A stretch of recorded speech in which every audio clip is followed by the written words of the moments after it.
अस्सलाम वालेकुम friends, welcome to my channel novel कहानी। कैसे हैं आप लोग? उम्मीद है आप लोग खैरियत से होंगे। आज हम शुरू करेंगे दिल के दरीचों में की 19th के एपिसोड।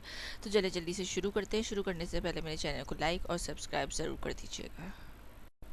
एक नई सुबह बहुत से नए राज और इंकशाफ लिए मलिक हाउस की ऊंची इमारत में अपनी किरणें बिखेर रही थी।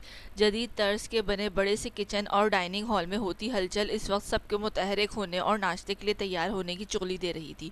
कैफ रात को वापस आ गया। आगा जान ने चाय का सिप लेते हुए यूसुफ साहब की जानिब देखा। अभी घर नहीं पहुंचा, उन्होंने मुख्तसर जवाब देते तवज्जो नाश्ते की जानिब मबजूल कर की।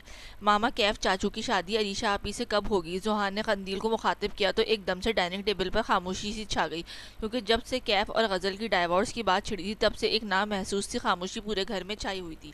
बहुत जल्द अब की बार भी जवाब बहुत गैर मुतवक्का तौर पर यूसुफ साहब की जानिब से आया था। तभी डाइनिंग हॉल के दरवाजे पर बहुत दिनों के बाद एक निस्वानी मगर कदरे आसूदा सी आवाज़ गूंजी।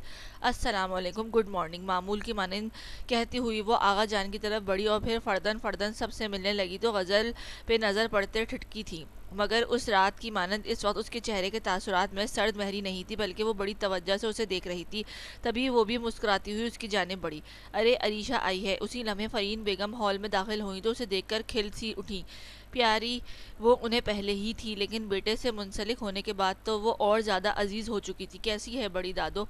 गर्म जोशी से उनके सीने से लगती वो मोहब्बत से गोया हुई तो जाजिब की ज़बान में खुजली हुई। सास को बड़ी मम्मा कहने वाली खातून पहली दफ़ा देखी है। उसके लहजे में मसनूई अफसोस छलका तो माहौल गुज़िश्ता शब रोज़ की बुझलपन से आज़ाद होता खुशगवारियाँ समेट लाया। आप सास की बात कर रहे हैं? मैंने तो अल्लाह माफ़ करे शौहर को चाचू कहने वाली खातून भी देख रखी है।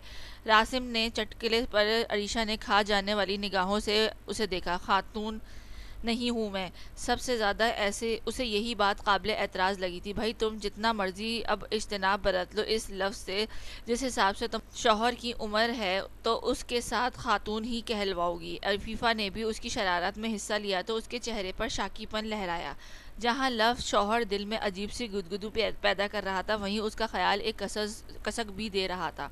बड़ी मम्मा इन सबको समझा लें, मुझे तंग मत करें, छोटी हूँ मैं इन सब से। यूसुफ साहब की बातों का असर था या हालात से डटकर मुकाबला करने का फैसला, जो भी था वो पूरा रात से खुद को उसी पुरानी अरीशा के रूप में ढाल चुकी थी और इस उसके ये रूप गज़ल समेत सब इंजॉय कर रहे थे। बेशक आप उनसे छोटी हैं खातून, लेकिन रिश्ते में चूँकि बड़ी हैं इसलिए अब बेगम भाभी, चाची, मामी, हत्ता के मम्मा सब कुछ बनने के लिए तैयार रहे। महविश बेगम ने उसकी जानिब देखते हुए शोखी से कहा तो मर्द हज़रात की मौजूदगी के बायस वो बुरी तरह से सुर्ख पड़ती झेंप उठी।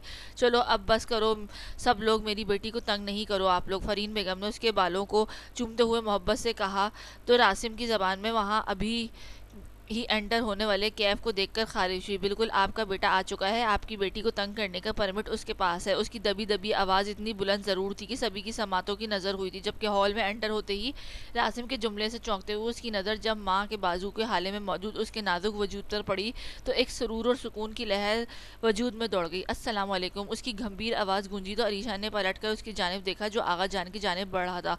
उसकी दूसरी नज़र बड़ी बेसाख्तगी में गज़ल की जानिब उठी जो मुस्कुराती निगाहों से उसे ही देख रही थी। उन दोनों में इतना प्यार है तो ये डाइवोर्स क्यों ले रहे हैं? उसकी ज़हनी रूह फिर से भटक गई और इन्हीं सोचों में उलझे हुए वो ये भी नहीं महसूस कर सकी कि वो आहिस्ता से चलता अब उसके बिल्कुल नज़दीक खड़ा फरहीन बेगम से मिलने लगा था। एक मिनट। अरसम के अचानक आवाज़ पर वो भी अपने ख्यालात की ओर से निकली थी। पहले हमें ये बताओ कि अरीशा से मिलने लगे हो या मामा से? उसकी शरारती आवाज़ पर ना चाहते हुए उसका चेहरा गुलाबी हुआ, जबकि कैफ की खूबसूरत आंखों में इस्तेहाक के रंग झिलमिलाने लगे। वो बड़ी गहरी निगाहों से उसके दिलकश तिरापे को देखता आगे बढ़ा और इससे पहले कि अरीशा फरीन बेगम के पास से हटती उसने दोनों बाजू फैला के माँ और बीवी दोनों को खुद में समेट लिया। उसके इस दिलफरेब हरकत पर यंग पार्टी की दबंग दहल सीटियों की आवाज़ से हॉल गूंज उठा। जबकि आगा जान और यूसुफ साहब चूँकि नाश्ता ख़त्म कर चुके थे इसलिए बाहर निकल गए। दूसरी जानिब इस अचानक अफ्ताब पर उसके सीने से लगी अरीशा दंग रह गई। उसकी आखिरी मुलाकात जिस अंदाज में हुई थी उस तल्ख कलामी के बाद उसे हरगिज़ उम्मीद नहीं थी कि वो ऐसी जरूरतमंदाना गुजारत करेगा, मगर वो जो हमेशा की मानंद उसकी तवक्कात के बरक्स फेल सर अंजाम देता उसकी ठहरी धड़कनों को मुंतशिर कर गया था। ये पहली दफ़ा था कि माँ को इतना लंबा हक किया गया है। उसमें माँ की मोहब्बत समझूँ या? महविश बेगम की शरीर आवाज़ पे अरीशा गड़बड़ाती हुई फ़ौरन उसके बाजू के हिसार तोड़ते फासले पर हुई थी। मैं नाश्ता लेकर आई थी, आप सब बस बातों पर टरखा रहे हैं ऑकवर्ड सी सिचुएशन को हैंडल करने के लिए वो तेज तेज बोलती लाशवी तौर पर दायां हाथ चेहरे पर फेर कर चेहरे पर फूटती पुरहिद्दत तपिश को कम करने की सही करने लगी। इधर आ जाओ अरीशा, आयला ने उसे अपने पास बुलाया जहां उसकी एक तरफ गजल बैठी हुई थी। ये आधी रात को गायब होने का शौक दिन ब दिन गहरा नहीं होता जा रहा तुम्हारा? जाजिम ने उसे देखा, जो माँ के साथ ही कुर्सी पर बैठकर पानी का गिलास थाम चुका था। और मैं तुम्हें जैसे जवाब दे ही दूंगा। अपने मखसूस अंदाज में उसे लाजवाब करता वो पानी पीने लग गया, जबकि वो गजल के पास बैठी एक दफा फिर से इस सोच में खो गई थी कैसे वो इस डाइवोर्स को रोक सके, ये जाने बगैर कि जिस डाइवोर्स को रोकने के लिए वो वहाँ बैठी हजारों प्लान बना चुकी थी, इस डाइवोर्स पेपर पर आज वो दोनों साइन करने वाले थे। इस वक्त आगा पेरिस के सारे मकीन खूबसूरत लाउंज में नूर और समा के पास बैठे हुए थे, बल्कि यूं कहना चाहिए कि नूर की दिलजोई कर रहे थे, जो वहां से आने के बाद मुसलसल ज़ारो कतार रोई जा रही थी। उसकी वजह से आज समा पर भी ये मुसीबत आन पड़ी थी। अब आप इस खानदान का हिस्सा हो। आप और समा हमारे लिए कोई फ़र्क नहीं है। जो हुआ उसमें खुद को ब्लेम करना बंद करें, क्योंकि हम फैमिली है। आगा अली ने उसको तसल्ली देते हुए अपने मखसूस नरम और आसान भरे लहजे में कहा, तो उसके आंसू उन सब की मोहब्बत पर मजीद तेज हुए थे। अपने आंसू पोंछ लो लड़की, वरना जिस तरह तुम्हारा शौहर तुम्हें घूर रहा है, मुझे डर है कि अगले चंद ही मिनटों में सबका लिहाज बुलाकर तुम्हारे आंसू ना साफ करने लग जाए। मुमताज़ पप्पो के माहौल को रंजीदगी कम करने के लिए उसके कान में झुकते हुए सरगोशी की, तो वो गड़बड़ा से गई और एक खफीफ सी नज़र उस पर डाली जो उसकी जाने मुतवज्जा गहरी निगाहों से उसे देख रहा था। आई एम सॉरी समा, आंसू साफ करती वो वापस से समा की जाने मुड़ी, जो कदरे कंपोज नजर आ रही थी। खुदा का खौफ करो भाभी, अब अगर आप रोई या मुझे सॉरी कहा तो मैं नाराज़ हो जाऊंगी। अब लाला की जॉब ऐसी है, हज़ारों दुश्मन बना रखे हैं उन्होंने, कोई भी ऐसी हरकत कर सकता है, इसलिए रिलैक्स रहें। उसने बैठी हुई आवाज़ के साथ उसे रिलैक्स करना चाहा। उठो तुम और भाभी को कमरे में छोड़कर आओ, तबीयत बिगड़ जाएगी। और नबी जान ने आयत की जानिब देखते हुए उसे हुक्म दिया तो वो फौरन उठ खड़ी हुई। मुझे समझ ये नहीं आता कि तुम हमेशा अपने ससुरालियों के पास अकेले मुंह उठाकर क्यों चले जाते हो। नूर के वहाँ से जाने के बाद फायकने लगे हाथों से रगड़ना चाहा। अब ससुराल में हर दफ़ा 100 लोगों की बारात लेकर जाया करूँ क्या? उसने तेवरी चढ़ा के उसे देखा था। बिल्कुल, जो तुम्हारे हालात और उनके हैं, तुम्हें 100 सिपाहियों की बारात लाजमी लेकर जानी चाहिए, उनके सुकून से जवाब दिया। बाकी सब जब बैठे उन दोनों की गुफ्तगू महसूस हो रहे थे। 100 सिपाही लेकर तो मैं वाइल्ड क्रिमिनल के पास भी ना जाऊंगी, तो फिर ससुराली हैं। उसके अंग अंग में इस वक्त पीर हवेली वालों की उनके ही ठिकाने में घुसकर शिकस्त देने की मस्ती छाई हुई थी। उनकी तरफ से कोई रद्द अमल नहीं आया अभी तक। तुम वापस जमाल शाह को जेल में ले गए हो। फराज साहब ने संजीदगी से सवाल बुलंद किया तो सबकी निगाहें उन पर मजबूर हो गईं। अभी तो सारे इम्तियाज़ खान की आमद को इंजॉय करते हैं, तो हमारे खात्मे के प्लान्स बना रहे होंगे। उनके रद्द अमल का जी जान से मुंतजर वो पुरस्कार से मुस्कुराहट होठों पर सजाए आसूदगी से बोला था। वो लोग बैक वक्त उन्हें बहुत से नुकसान से दो चार करके उन्हें धचका चुके थे, ताकि वो बौखलाकर जज्बाती कदम उठाए। इम्तियाज़ खान की गैर मौजूदगी के बायस बरसों से उनका मोहरा बने एहसन शाह की रहाई, समीना शाह का महावीर तक पहुंच जाना, महावीर का एग्जाम्स के लिए संजीदा होना, जमाल शाह का दोबारा से जेल में वापस, उनके इंतकाम को मोहरा बनी नूर और समा की नाक तले से रिहाई। बहुत सारे अचानक हमले मिलकर उनके दुश्मनों पर बम की तरह फटे थे, और इस धमाके के बाद होने वाले उनके रद्द अमल के लिए वो जहनी तौर पर तैयार बैठे थे।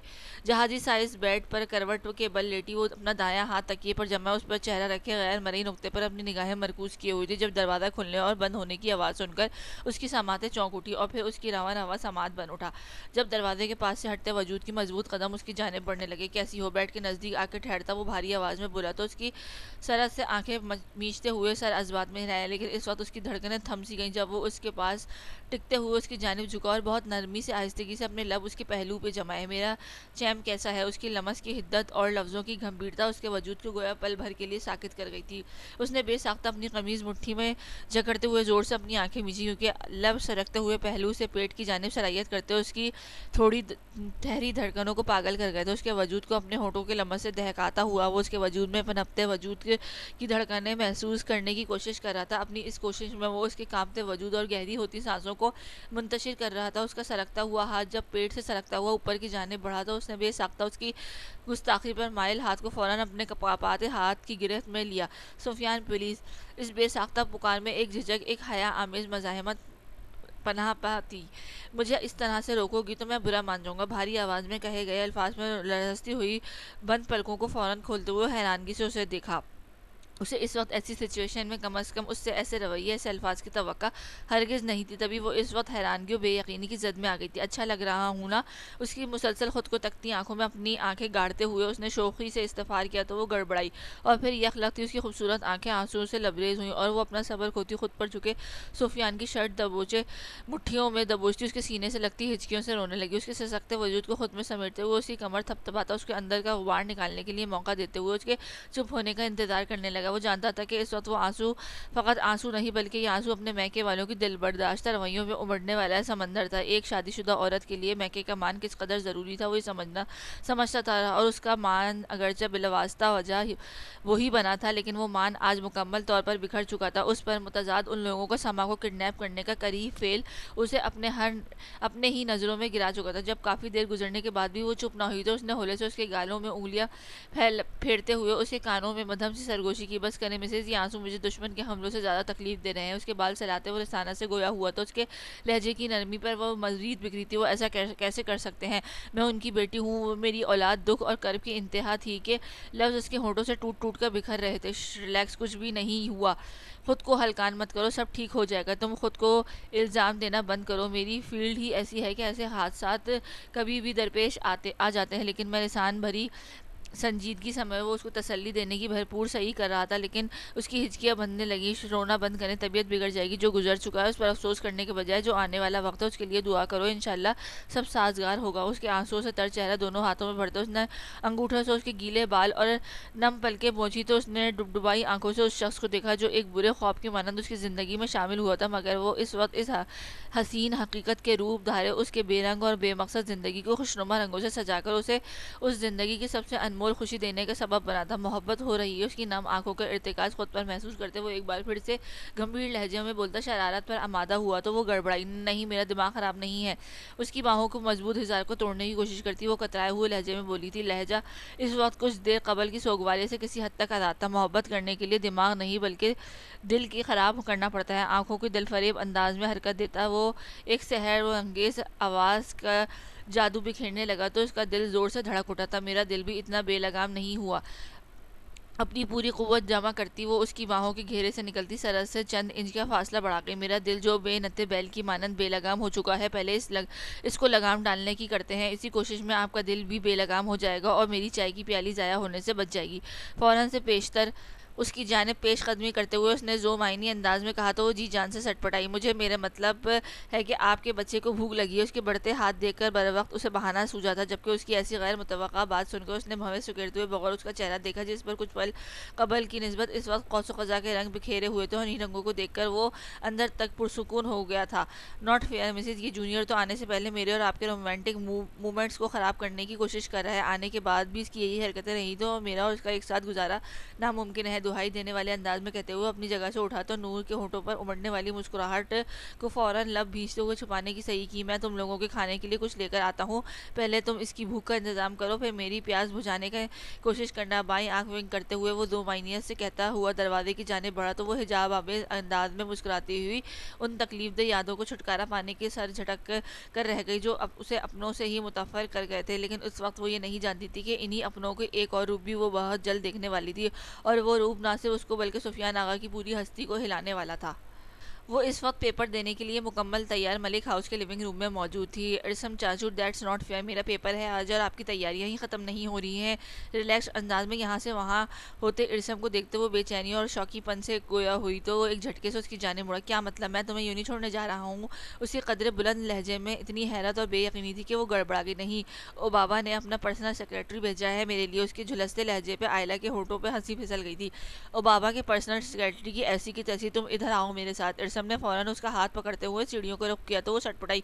कहाँ लेकर जा रहे हैं इरसम चाचू? मुझे पेपर से देर हो रही है, वो बेसाख्ता चीखती हुई। लेकिन उसकी पुकार को नजरअंदाज किए वो तेज तेज चलता राहदारी की दाएं जानिब मौजूद कमरे के दरवाजे के सामने जा खड़ा हुआ। इस दरवाजे को देखकर उसके पल में बीट मिस हुई थी, लेकिन कबल इसके कि वो कुछ कह पाती इरसम ने एक झटके से दरवाज़ा खोला। दरवाज़ा उसके धमाके से खुलने पर उसने घबराते हुए जब नज़र उठाई तो गोया जिसम को जैसे सारा खून चेहरे पर आन सिमटा हो। ये तुम्हारे बड़े दादा ने तुम्हारे लिए एक जो हैंडसम पर्सनल सेक्रेटरी मुतय्यन किया है, इसके साथ का फ़ायदा उठाओ। शर्ट के बगैर खड़े कैफ मलिक को न जाने इरसम ने देखा था या देख कर अनदेखा कर दिया था, जो भी था, मगर अपनी बात तेज तेज लहजे में मुकम्मल करने के बाद वो दरवाजे के नज़दीक पहुंच कर आने वाले कैफ की जानिब हवानक खड़ी अरीशा को होले से धकेलता वो जा जबकि कैफ जो ऑफिस जाने के लिए तैयार हो रहा था, बिना इजाज़त के दरवाज़ा खुलने पर उस पर मुतज़ाद अरसम की गुफ्तगू सुनकर दरवाजे की जानिब बढ़ा तो नज़र सामने अरसम के साथ खड़ी दुश्मन जान से जा टकराई, मगर कबल इसके कि वो इस नज़र को तवील करता वो एक खुशगवार झोंके की मानद उसके कशादा सीने से आन लगी। ये गैर मुतवक्का अफ्तार दोनों के लिए गड़बड़ा देने वाली थी, और वो भी घर में छाई अजीब सी सूरत हाल में। उसके वजूद से उठती दिलफरेब क्लोन की महक उसके हिस्से जामा से टकराई तो वो अपनी मुंतशिर होती धड़कनों को संभालती हुई उसकी सीने पे बायां हाथ रखती फासला बढ़ाने को थी, जब उससे गुजरेजा नज़र उसके स्याह बालों पर ढके मजबूत सीने से टकराई तो उसे एकदम से जैसे टूट कर हया आई थी। वो दोबारा से अपनी पलके जोर से मीचती उसके सीने से सर टिका गई थी। शर्ट पहन ले प्लीज। उसके सीने पर सर और हाथ रखते वो उसे हुक्म सादर कर गई तो उसके लमस की नरमी को महसूस करता वो अपने मखमूर जज्बात को मुश्किल लगाम डालते हुए होले से मुस्कुराया और बेड पर पड़ी अपनी शर्ट की ओर एक नज़र देखा। वैसे ये सितम ज़रीफ़ी की इंतहा होगी कि मैं आपको खुद से दूर करने के लिए शर्ट का इस्तेमाल करूँ, ऐसे ज़्यादा बेहतर है। इतने अरसे का हिजर ज़ायल हो रहा है। बारी में खूबसूरत जज्बात की महक लिए वो बोलता उसके एहसाब को सुन कर रहा था। वो जो उसकी दीवानी थी वो इतनी देर उससे नफरत के अराग अलापती रहती, वो भी तब जब वो अपने जज्बात को रफ्ता रफ्ता उसको दिल को अपनी मर्जी की राह पर डालने की कोशिश हो। वो इस वक्त हर तकलीफ दे बाद गज़ल और कैफ के मुतालिक उनके पुरपीच ताल्लुक, जबकि सब कुछ फरामोश किए वो इस गैर मुतवक्का और ऑकवर्ड सी सिचुएशन से निकलने की सोच रही थी। लेकिन दूसरी जानिब तो जैसे दिली मुराद भर आई थी। नहीं प्लीज़, मेरा पेपर है आज। उसने बेसाख्ता उबाला इरादा उसके सीने के बाल अपनी कपकपाती उंगलियों में जकड़ते अपना एहतजाज बंद आंखों से बुलंद किया तो उसकी इस हरकत पर उसके जज्बात जैसे बहकने लगे थे। उसकी एक गहरी नज़र सीने पर लगी अरीशा की पोनीटेल पर बंदे सुनहरी बालों वाली सर पर डाले और फिर उसकी मखरूती उंगलियों की गुस्ताखी को देखा। पेपर आपका है, लेकिन इम्तिहान में मुझे डाल चुकी हैं आप। जज्बात की हिद्दत से दहकते हुए गंभीर लहजे में बोलता हुआ अपने मजबूत बाजू से कमर के गिर्द हायल करता उसे लिए बैठ की जाने बढ़ा तो अरीशा, जो उसके लफ्ज़ों पर अपनी सांसें तक रोक चुकी थी, उसकी हरकत करने पर न जाने कि उसे दिल की धड़कनें मुंतशिर होती महसूस हुई। उसे यूं ही साथ लगाया उस पर बेड पर पड़ी स्काई ब्लू रंग की शर्ट उठाई और पहनने लगा। बाजू पहनने के बाद उसने नरमी से उसका हाथ अपने हाथ में जकड़ते हुए चूमा और उसे खुद से अलग किया और शर्ट के बटन बंद करने लगा। इस सारी कार्रवाई के दौरान वो किसी कमसिन बच्चे की मानंद अपनी आंखें जोर से नीचे खड़ी रही थी। अब आप अपनी आंखें खोल सकती हैं। शर्ट बंद करने के बाद उसने संजीदगी से कहा जो उसकी आवाज़ सुनकर पट से अपनी आंखें खोल रही थी। डार्क ब्लू जीन्स के साथ स्काई ब्लू शर्ट पहने वो बिखरे बालों के साथ आंखों में एक नरम सी चमक लिए उसे गहरी निगाहों से उसे देखता अजीब से एहसास से दो चार कर गया था। वो खुद को संभालती हुई तेजी से मुड़ी जब उसकी सरहद से उसे पुकारा अरीशा। उसकी पुकार इस कदर बेसाख्ता कि वो थी कि वो उठा हुआ कदम वहीं थम गया। रुक जाए, मैं तैयार हो लूँ, फिर यूनी के लिए ले जाता हूँ, निशाना से कहते वो ड्रेसिंग मिरर की जानिब बढ़ा तो अरीशा ने पलट कर उसकी जानिब देखा। वो उसे मना करना चाहती थी, लेकिन जानती थी कि इतनी देर उसे कमरे में रहने के बाद जब वो नीचे जाकर किसी और को ड्रॉप करने का कहेगी तो सबके सवालों के जवाब वो नहीं दे पाएगी। इसलिए गहरी सांस भरती वो वहीं मौजूद काउच पर बैठ गई। मेरी तैयारी में हेल्प करेंगी। ड्रेसिंग मिरर से उसे देखते हुए उसने फिर से उसे अपनी तरफ मुतवज्जह किया, जो बड़े इन्हमाक से उसकी दीवार पर लगे पोर्ट्रेट को देख रही थी। कैसी हेल्प? वो उसकी मुखातिब करने पर मुतज्जिब अंदाज में गोया हुआ। यहाँ आए फिर आप। दरवाजे पर होने वाली दस्तक सुनकर उसकी बात अधूरी रह गई। कम इन उसकी संजीदगी से नौवारिस को इजाजत दी तो दरवाजा होले से वार करती गजल कमरे में दाखिल हुई, जहाँ गजल को देखकर ईशा के नरम जज्बात पर बर्फ पड़ी। वहीं गजल उन दोनों को देखकर मायने खजी से मुस्कुरा दी। क्या हम ये मान लें कि मिस्टर कैफ मलिक की सुबह सुबह लेट होने की वजह वाकई इतनी ही दिलकश और हसीन है? अरीशा की जानिब इशारा करती वो शहकते हुए लहजे में बोली तो उसके होठों पर मुस्कान मचलने लगी, जबकि अरीशा करंट खाती उसकी जानिब देखने लगी। अल्लाह ही क्या हो रहा है, ये दोनों क्या कर रहे हैं? वो गजल के रवैये पर खासी मुतज्जब हो रही थी। मैं यूं नहीं जाने के लिए आई थी। उसके रवैये पर हैरान होने के बावजूद उसने उसकी तस्दीक करनी जरूरी समझी थी। I know, best of luck for your exams. खुशदिली से मुस्कुराती वो उसे विश करने लगी तो वो भी जवाबन होले से होंठ फैला गई। कैफ वीर से कांटेक्ट हुआ। अचानक अपने आने का मकसद याद करती गजल ने बाल बनाते कैफ के मुखातिब किया। रात को हुआ था, अंकल को लेकर पहुंच चुका है। उसने ब्रश मेज पर रखने के बाद अपने कफलिंग्स तलाशे। उसका नंबर क्यों बंद है? कल से मेरा कांटेक्ट नहीं हुआ। वो बेकली से गोया हुई, जबकि उसके इस गुफ्तगू से बेदार होती अरीशा वापस उसके पोर्ट्रेट को देखने में महू हो चुकी थी। डोंट वरी, अंकल की कंडीशन स्टेबल नहीं है, उनको लेकर इमरजेंसी में ही हॉस्पिटल आना पड़ा है। कुछ देर में राब्ता कर लेगा। नरमी से उसकी तफ्शी करवाता वो अपनी तैयारी मुकम्मल कर चुका था। शाम को मुझे ले चलोगे हॉस्पिटल? अपनी बेचैनी और अपनी किचन और वॉलेट उठाता वो उसके सवाल पर चौंका, फिर गर्दन घुमाकर उसकी जानिब देखा। मोहतरमा गजल बुखारी, आप अब यूं कुछ अरसा ना तो मेरे साथ धड़ल्ले से घूम सकती हैं ना मेरे कमरे में आ सकती हैं, इसलिए पेशगी माजरत। वैसे भी आपके नैन तारे ने किसी को भी हॉस्पिटल आने से मना कर रखा है। सपाट लहजे, अल्फाज संजीदगा, जबकि भूरी आंखों में हल्की सी चमक लिए सुकून से गोया होता वो एक दफ़ा फिर से अरीशा के दिलो दिमाग को हिला गया था। You are so mean mister Kaif Malik. एक तपती निगाह उस पर डालती वो वापस पलट गई, जबकि वो उसके सामने जा खड़ा हुआ जो इस सिचुएशन में खुद को अजीब हवनक सा महसूस कर रही थी। चलें। उसने के सामने खड़े होते हुए उसने अपने मजबूत हथेली उसके सामने फैलाई, तो वो हथेली के वश में जगमगाते तिलों को देखकर उसका दिल अजीब से अंदाज में उसकी जानिब खिंचा था, मगर दिल की हालत के बरक्स वो जोर से आंखें, दोनों हाथों की मुट्ठियां भींचते इस जगह से उठी थी जो हाथ ताउमर के लिए थाम चुका हूँ, उसे चंद लम्हों के लिए मुझसे छुपाने का कोई फायदा नहीं है अरीशा। उसके एक कदम पीछे चलता वो आहिस्तगी से गोया हो, और यही हाथ थामने से कबल आप भरे मजमे में इस हाथ को थामने से इनकारी भी थे। उसके इसी उसने उसे कभी नहीं जताया था, लेकिन आज न जाने क्यों कर वो ऐसा बोल गई थी।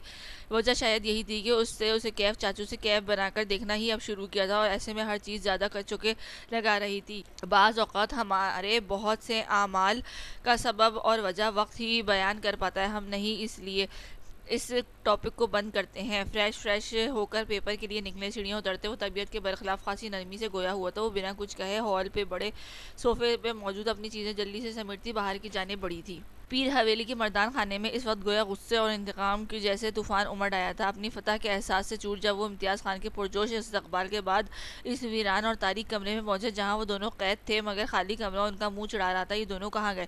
पीर साई ने साए करते दिमाग के साथ मुसरमत शाह की जानिब देखते हुए इस्तफार किया, जो खुद उस सूरत हाल पर भौचक्का थे। यहीं छोड़ के गए थे, और ऐसा मुमकिन ही नहीं कि वो लोग इस कमरे से निकल पाते। उन्होंने खुद को संभालते हुए बाप को जवाब दिया। तब तक सूरत हाल के बाबत इतना मिलते ही बिलाल शाह भी वहाँ आ चुका था, लेकिन कुछ भी इजहार राय के बगैर चुपचाप खड़ा था। जनान खाने में पता करें पीर साई कि आपकी बेटी मौजूद है। इम्तियाज़ खान ने अपनी खोजती निगाहें इधर उधर घुमाते हुए इस्तेफार किया, तो सरमद साई जल्दी से जनान खाने की तरफ गए, जबकि पीर साई इम्तियाज़ खान के साथ इस कमरे गए जहाँ जमाल साई को रखा गया था। लेकिन जनान खाने से नूर की गैर हाजिरी और पीर साई के हुजरे से जमाल साई की गैर मौजूदगी के सबब गैज़ गुस्से से आग बगोला कर दिया था। भनक भंग पीकर सो रहे थे क्या तुम्हारी बीवी सरमद साई के अपनी बेटी के गायब होने की ही खबर ना हो सकी? ये बात उनकी अना और उनके मर्तबे पर कोड़े की मानंद बरस रही थी कि वो अंदर जनान खाने तक पहुंच गया था, और तो और जमाल साई उनके हाथ आने के बाद एक दफ़ा फिर से जेल की सलाखों के पीछे पहुंच चुका था। वो दूसरी लड़की उसकी एसपी की बहन। अचानक ख्याल आने पर पीर साई हो बोले तो कब से खामोश तमाशाई बनकर खड़ा बिलाल शाह के चेहरे का रंग बड़ी सरह से तब्दील हुआ, मगर अगर ही पर वो खुद पर काबू पाता बाप के साथ उस कमरे की तरफ गया जहाँ कुछ घंटे कबल समा आगा कैद थी। लेकिन एक दफ़ा फिर से नाकामी का सामना उन सबको पागल कर गया। पीर साई आपकी हवेली में मौजूद अफराद की मदद के बगैर वो दोनों कमीने यहाँ से इतनी आसानी के साथ नहीं निकल सकते। 3 लोगों को लेकर नहीं जा सकते। अपनी हवेली में छुपे गद्दारों को तलाश कीजिए। इम्तियाज़ खान जो अपनी चालाकी और होशियारी और सफाकी के बायस आज तक पुलिस के हत्थे ना आ सका था, उसकी पुरसोच लहजे में इजहार पेश किया तो बिलाल शाह की कुशादा पेशानी पर बल पड़े। ये भी तो हो सकता है कि उनके इन जरूरतमंदाना इकदाम के पीछे तुम्हारी आमद खैर ही हो, क्योंकि तुम्हारे आने से कबल वो यहीं मुक़ीम थे। हत्ता कि नूर और एसपी की बहन भी यहीं मस्तूर थी, लेकिन जब तुम और तुम्हारे आदमी आए उसके बाद ये सब कुछ हुआ। बिलाल शाह की सपाट आवाज़ में जहाँ पीर साई और सरमद साई शुशुर रह गए थे, वहीं इम्तियाज़ खान के चेहरे पर गुस्सा ऊद आया था। पीर साई पोते को समझाएं। यूं उठा के इम्तियाज़ खान पर इल्ज़ाम तराशी उसे महंगी पड़ सकती है। इम्तियाज़ खान बखूबी जानता था कि इन हमलों में पीर हवेली वालों को किस कदर ज़रूरत थी, तभी वो यूं धड़ल्ले से उनके सामने खड़ा उनके सबूत को धमकी दे रहा था। तुम्हारी धमकी की मुझ पर ज़रूर असर होता जो बिलाल शाह ना होता। पुरसुकून अंदाज में बिना किसी और के बोलने के कबलों से जवाब देता वो पलटा, और हाँ, अपनी आमद के मकसद को छुपाने के लिए हमारी हवेली की बुनियादें खोखली करने की ज़रूरत नहीं है। वो जानता था कि इम्तियाज़ खान की पख की वजह से हवेली के मुलाजमीन और औरतों पर बिला वजह तशद्दुद होगा, इसलिए उसने गुफ्तगू को इस नहज पर ले जाना चाहा जहाँ पीर साई इम्तियाज़ खान की सोच पर अमल पैरा ना हो सकें। बिलाल साई बस करो, और तुम इम्तियाज़ खान इस बात को यहीं ख़त्म करो। अब ये सोचो कि आगे क्या करना है। पीर हवेली के सबूत इस कमीने की कस्टडी में है। पीर साई इस वक्त सख्त इश्क के मुब्तला हो गए थे। बेफिक्र रहें, पीर साई उन लड़कियों को अपनी उम्रों और हिम्मत से ज़्यादा बड़े दुश्मन पाल रखे हैं, और जब सारे दुश्मन मिलकर उन पर हमला आवर होंगे तो वो हिल भी नहीं सकेंगे। इम्तियाज़ खान अब बहुत होशियारी और सफाकी के साथ उन लोगों को शाह खानदान के मुतालिक आगाह कर रहा था जिनसे हाथ मिलाकर वो कुछ साल पहले की तरह उन 5 से अपना इंतकाम पूरा कर सकते थे, जबकि उनसे कुछ फासले पर खड़ा बिलाल शाह आंखों में नफरत अंगेज चुभन लिए इम्तियाज़ खान को घूर रहा था।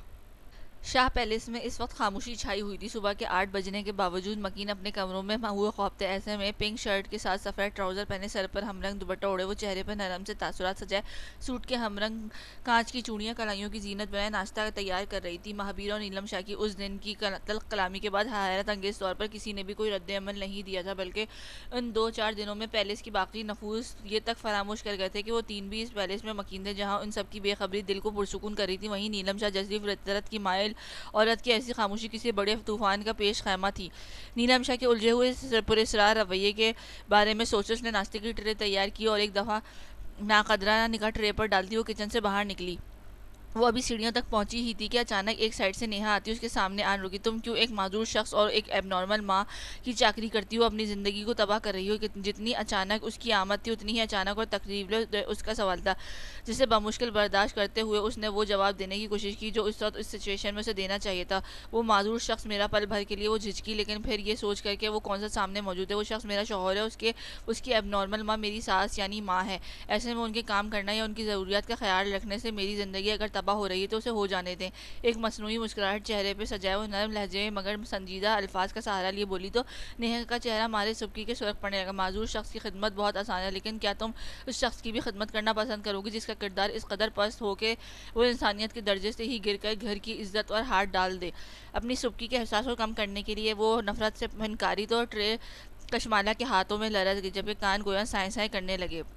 उसने फटी फटी निगाहों से नेहा के चेहरे को देखा जो उन अनकही दास्तान सुनाया जा रहा था। जो नेहा कह रही उस पर दिलो दिमाग दोनों इनकारी थे, लेकिन एक लड़की ऐसा झूठ क्यों कर बोलेगी? जहनी पारदगी इतनी बड़ी कि उसके हाथों में मौजूद ट्रे उसे भारी बोझ महसूस होने लगी थी। कुछ साल पहले तुम्हारी माँ तुम्हारे दिलो दिमाग हत्ता के इज्जत के साल खेल गई थी, लेकिन अब तुम चंद लम्हों की जज्बाती लफ्ज़ से ये सब करती हुई खुद को अपनी नज़रों में मत गिराओ। नेहा शाह, डॉक्टर काशिफ जो कि उस वक्त समीना शाह के चेकअप के लिए आए थे, महाबीर के कमरे से निकलकर वापस जाने के लिए नीचे आए तो उन दोनों की गुफ्तगू समातों की नज़र हुई। तभी कशमाला के चेहरे को देखते हुए उन्होंने फ़ौरन मदाखलत की थी। उनकी गैर मुतवक्का आवाज़ सुनकर जहाँ नेहा का रंग फक पड़ा था, वहीं कशमाला फ़ौरन संभली। जाओ बेटा और संभल कर, यहाँ हर कदम पर तुम्हें वरगलाने के लिए हर तरह के हथकंडे इस्तेमाल किए होंगे। कोशिश करना कि जो रिश्ता अल्लाह पाक के हुक्म से जुड़ चुका है उसे किसी की साजिशों की नज़र मत करना, क्योंकि वो जो ऊपर कमरे में बैठा है ना, वो माजूर भी हो सकता है, तल्ख भी और बदलिहाज भी, लेकिन वो बदकिरदार नहीं है। नेहा के वहाँ से हटने के बाद डॉक्टर काशिम ने उसको देखते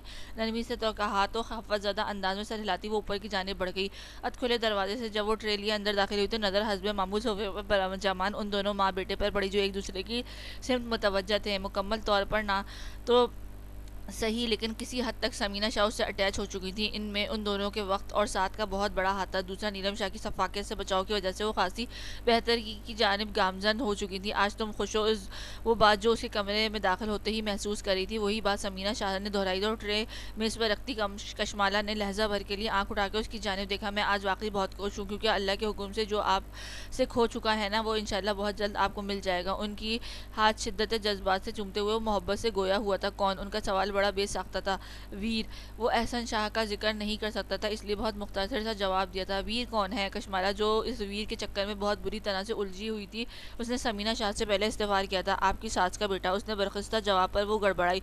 वो तो तुम हो। उसका जवाब भी बड़ा ही बेसाख्ता था। मामा, आपकी बहू पढ़ी लिखी होने के बावजूद ये नहीं जानती कि शौहर को तुम नहीं आप कहते हैं। उन्हें समझाएं।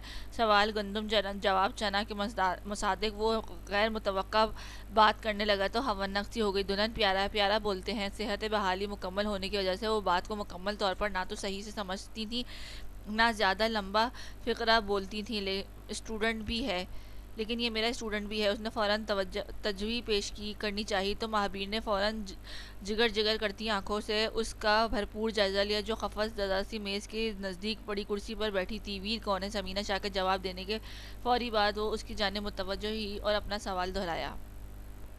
वीर आपकी सास का बहुत प्यारा सा बेटा है। मुर्गी की वही एक टांग के मुसादिक उसकी वही जवाब सुनकर कशमाला के खूबसूरत चेहरे पर खफगी के रंग फैल गया। लेकिन आपको अम्मा वीर नहीं बुलाती हैं? उसके लहजे की शाकीपन पर महाबीर ने बड़े मखसूस कुन अंदाज में उसकी जानिब देखा, जबकि समीना शाह बहुत दिलचस्पी से साथ उन दोनों को बोलते हुए सुन और देख रही थी। वो बुला भी कैसे सकती हैं? उनके जवाबन सादगी से कहने पर कशमाला का दिमाग घूम सा गया। उसका दिल चाहा वो सामने पड़ा चाय का मग उठाकर उस बददिमाग शख्स के सर पर उंडेल दे, लेकिन वो ऐसा नहीं कर सकती थी। तभी सख्ती से लब भींचती वो समीना शाह के लिए नाश्ता प्लेट में निकालने लगी। चुप क्यों हो गई है? उसे चुप हुए चंद लम्हे गुजरे ही थे कि जब समीना शाह की बेचैन आवाज़ गूंजी। मामा कहती हैं कि आपके सामने मुझसे ज़्यादा बातचीत करना इन्हें पसंद नहीं। संजीदगी से दिए गए इस जवाब पे उसके सर पर लगी और तलवों पर जा बिछी। फाजूल कोई करने की ज़रूरत नहीं है, क्योंकि मेरा और आपका कागजी रिश्ता आपको ऐसी किसी छेड़ की इजाज़त नहीं देता है। बेहतर यही होगा कि नाश्ता करके अपने पेपर की तैयारी कर लो। कल पेपर है तुम्हारा। दबे दबे मगज़ा खासे सर्द लहजे में वो जो बोली तो फिर बोलती चलेगी, जबकि उसकी तमाम बातों को अजबर करते महावीर की खूबसूरत आंखों में सर्द तासुर गहरा होता चला गया था। मेरा और आपका रिश्ता मुझे किस चीज़ की इजाज़त देता है, इसके बारे में इन एग्ज़ाम्स के बाद तफसीलन बात होगी। तब तक आप अपने दलाइल तैयार करें। सर्द लहजे में कहता हुआ बिगड़े हुए तासुरात के साथ नाश्ते की जानिब मुतवज्जा हो गया, जबकि वो जो उसके लिए आप और तुम वाले गुंजल से उलझी हुई थी, उसके इस अंदाज पर खाइफ होती उसकी रीढ़ की हड्डी तक सनसना उठी थी। जेल का वो तंग सा कमरा इस वक्त बल्ब की मलगजी सी रोशनी में एक घुटन सा पैदा कर रहा था। वो इस वक्त यहाँ से वहाँ टहलता हुआ जमाल सही गुस्से और बेबसी के मारे पागल हुआ जा रहा था। रिश्ते को देखा जाए तो है तो बड़ी कमीनी सी बात, लेकिन इस बंद सलाखों के पीछे आपको यहाँ लाचार देखकर दिल को बहुत सुकून मिल रहा है। उस गुस्से और बेबसी को बढ़ावा देता वो उस पुरसुकून सी आवाज़ में उसका दिल चाहा वो इस शख्स को ज़मीन पर जिंदा दफनाते, जैसे पीर साईं एक रस्म को जिंदा रखने के लिए उसके सरों पर बिठा गए थे। ये मत समझो कि ये सलाखें मुझे हमेशा के लिए इस तारीख कमरे में कैद करके रख देंगी। याद रखना, एक दिन मैं यहाँ से ज़रूर निकलूंगा और निकलने के बाद सबसे पहले कत्ल तुम्हारा करूंगा, वो भी अपने हाथों से। बिफरे लहजे में अजदहे की सी पहनकार थी।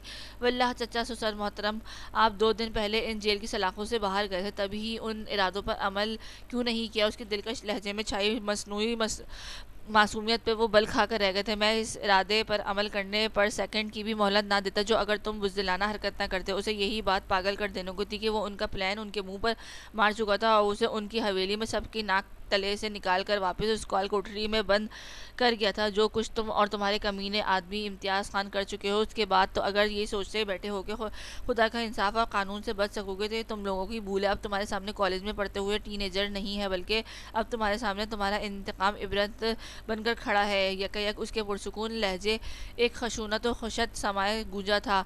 जमाल सही ने चौंक कर उसकी जानिब देखा। वो तो ये समझा था कि ये सब अरीशा मलिक को किडनैप करने और नूर की वजह से है, तो वो गलत था, बल्कि ये सब तो बरसों पुराने शुरू किए गए खेल का सिरा था। इस बात का एहसास होते ही उसकी रग रग में अजीब सी बेचैनी दौड़ गई थी। क्या बकवास कर रहे हो तुम? अपनी दगरगो होती हालात को बमुश्किल संभालते उसने नागवारी से कहा। ये वही बकवास है जिसे सालों पहले तुमने लिखा और उस पर अमल किया, मगर अब किस्मत पलटा खा चुकी है। जिस एहसन शाह को तुम लोगों ने दुनिया की नज़रों में मार दिया था, वो एहसन शाह तुम्हारे दस्ते रास्त के शिकंजे से 2 दिन कबल आज़ाद हो चुका है। सुफियान आगा की दी गई इस आखिरी इत्तला पर मजबूत एजाब के मालिक जमाल शाही के चेहरे की रंगत फौरन बदली थी, जो इसके ज़हीन आंखों से मख्फी नहीं रही थी। उसकी आंखों में आंखें गाड़ते हुए वो सर्द लहजे में मजीद गोया होता। इसलिए अब जमाल साई, तुम और तुम्हारे इस घिनौने खेल में शरीक सारे अफराद अपने बचाव की तदबीर तेज तर कर दो कि अब उल्टी गिनती का चक्कर शुरू हो चुका है। तनफ्फुर से भरपूर नज़र उस पर उसके मुतगैर चेहरे पर डालते हुए जेब में मौजूद मोबाइल की वाइब्रेट करने पर वहाँ से चला गया था, जबकि इस तारीख कमरे में मौजूद जमाल साई को पहली मरतबा सही मायनों में डर का एहसास हुआ था। वो वहशत ज़दा सा दिन को गुजरते तकरीबन हफ्ता होने को आया था और आज वो खुद को मुकम्मल कंपोस्ट की यूनी जाने के लिए तैयार हो गई थी। फ़ाइक, देखो आज मैं इतने दिनों बाद तुम लोगों के साथ यूनी जा रही हूँ, इसलिए अब ये तुम दोनों पे फ़र्ज़ है कि हमें आज बाहर लंच करवाओ। गाड़ी में बैठते ही वो बेक वक्त फ़ाइक और हमदान से गोया हुई तो उरूज ने फ़ौरन तायद सर हिलाया। तुम यूनी से पक्की पक्की छुट्टी ले लो, क्योंकि हम पे फ़र्ज़ कज़ा करना चाहते हैं। हमदान की बेमुरवती से कहने पर उसने मुँह के ज़ाविये फ़ौरन बिगड़े। भाई आज तो ये फ़र्ज़ हर हाल में पूरा करना है, वरना सुफियान लाला को तुम लोगों की कंबाइंड स्टडी की ऐसी मन धड़क दास्तान सुनाऊंगी कि आज के बाद कंबाइंड स्टडी के नाम भूल जाओगे। उसके मुंतकामाना अंदाज पर ड्राइविंग सीट और फ्रंट सीट पर बैठे हमदान और फ़ाइक ने पलट कर शर्म दिलाने वाली निगाहों से उसे देखा, जो पिछली सीट पर आया था और उरूज के बीच घुसी हुई थी। तौबा तौबा, समझ नहीं आती कि मुमताज़ पप्पो जैसी डिसेंट बंदी के हाथ तुम जैसी ब्लैक मेलर कैसे पैदा हो गई। उसके पुरतासुब लहजे में वो बिना कुछ कहे फ़खरी अंदाज में मुस्कुरा दी, क्योंकि उनकी नीम रजामंदी जाहिर हो चुकी थी।